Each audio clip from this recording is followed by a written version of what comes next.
Kazakhstan is part of our workshop series, Emerging Energy Superpowers. And we believe that it makes a lot of sense to look very closely to Kazakhstan. As you rightly said, this is a series of events, of workshops we have been organizing for the last 3 years. This one is the second in this year, a second of hopefully 4 or 5. We're looking forward to them. And the idea which you just described absolutely correctly is to focus on energy hotspots, energy superpowers, but link that back to European energy policy. Kazakhstan is indeed a very interesting country when it comes to energy. It is clearly a front runner in the region, in Central Asia, in a number of fields. The introduction rightly stressed the serious focus of Kazakhstan on renewables and energy efficiency, for instance, but also in some fields of market opening. Kazakhstan is at the forefront in the region. But apart from this leading role in the region, Kazakhstan is a very important player worldwide when it comes to energy. Let me give you some data. In the oil sector, Kazakhstan ranks 12th worldwide in terms of oil reserves, stemming at some 35 billion barrels. In the gas sector, it ranks 18th with some 2 trillion cubic meters of reserves, but it holds also very important energy sources like uranium. Is the first worldwide producer of uranium, and it serves the EU with 10-20% of our demand. It has important, significant coal endowments, which is key and play a major role in electricity generation in the country. And finally, it has a lot of RES potential, renewable energy sources potential, wind, solar, but also some hydro and biomass. Of course, Kazakhstan, like other countries in the 1990s, particularly in Central Asia, had to face several energy dilemmas, being a landlocked country far from international oil markets. Lack of access to the open ocean makes the countries very much dependent mainly on pipelines to transport its hydrocarbons to the world markets. It's a transit country for natural gas pipeline exports, also from Turkmenistan, Uzbekistan. And as a Caspian Sea littoral state, it's facing still the problem of having not found a legal status of the Caspian area, which remains unresolved, mainly driven by a lack of agreement of whether the Caspian is a sea and a lake. So, but Kazakhstan is a major oil producer, and its production exceeded 1 million barrels per day in 2003. In 2014, I found it has an estimated total petroleum and other liquids production of 1.70 million barrels per day. So that's quite impressive, particularly if you look that it has huge growth potential in the liquids production, particularly related to the development of its giant Tengiz, Karachaganak and Kashagan fields. What about energy efficiency potential? Why are we so inefficient? We have several reasons for that. First group of reasons is geographical. We have continental climate, so we have very harsh conditions, climatic conditions during winter time. We have very large territory with very scarce population, so low population density. That's why we have great losses during transportation of heat, electricity, and so on. We have administrative and economic reasons. It's above normative losses. We can have it diplomatic in that way. Opaque energy statistics, lack of metering for energy saving, low profitability. And technical. We have inherited our technological stock from Soviet Union.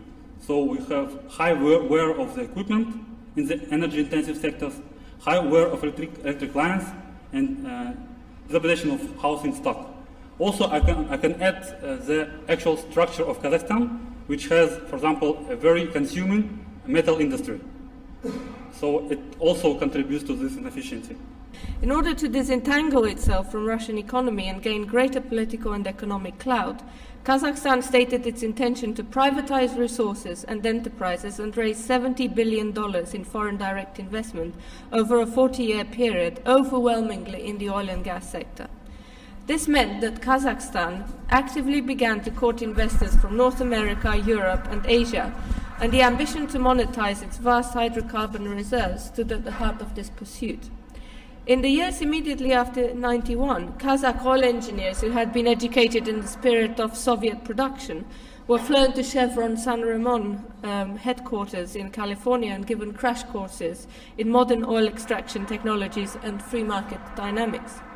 Western supermajors such as ExxonMobil, Chevron, BG, Shell, Eni grabbed with both hands the opportunity to develop Kazakhstan giant Tengiz, Kashagan, Karachaganak oil and gas fields. Kazakhstan worked with Western countries towards dismantling or returning nuclear capabilities stationed on its territory during the Soviet Union, welcoming in exchange increased European and US investments. By 2013, the EU became Kazakhstan's main trading partner. Half of Kazakhstan's total trade was with EU, amounting to roughly $53 billion, and more than half of foreign direct investment were also with the EU. Kazakhstan has a potential to become an important transition region for increasing trade linkages between China and European Union, as well as between emerging Asia as a whole and emerging and advanced Europe.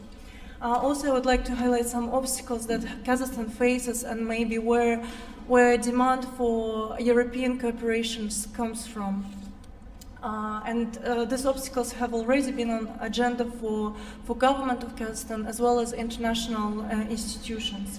As you might expect, export is mainly dominated by fuels, and we can see that the share is large, but it's still growing with time. In terms of importance of Kazakhstan for European Union, it is the third non-OPEC supply of energy for European Union after Russia and Norway. So in terms of import, Kazakhstan mainly import goods from Eurasian Economic Union. It comprises 40% and 20%, like twice smaller, from European Union. Also, European Union is the main investor in Kazakhstan. It comprises 50% of foreign direct investments, but mainly these investments come into energy sector, whereas Kazakhstan needs to attract more investment into manufacturing and small and medium enterprises.